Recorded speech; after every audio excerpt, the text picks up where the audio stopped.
আসসালামু আলাইকুম রহমতুল্লাহ। আমি মোস্তফা কামাল অনিক, গাজীপুর থেকে গত 17 তারিখে আসছি। মক্কাতে উমরা করছি আমরা।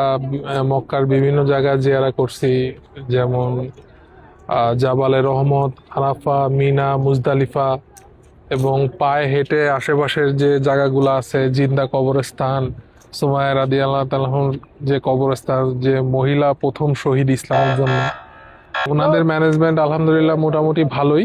তবে এখন মক্কা মদিনার অবস্থা একটু রেনোভেটের কারণে অনেকে কাছাকাছি হোটেল পায় না, বা এরকম কোনো অভিযোগ থাকলে এটা একটু মিনিমাইজ করে নেওয়াই ভালো। কারণ যেহেতু এখনো রেনোভেট চলতেছে বা সম্প্রসারণ কার্যক্রম চলতেছে মক্কায়, তার জন্য হয়তো বা অনেকে হোটেলটা একটু দূরে দূরে বলতে পারে, কিন্তু ওভারঅল ম্যানেজমেন্ট ভালো।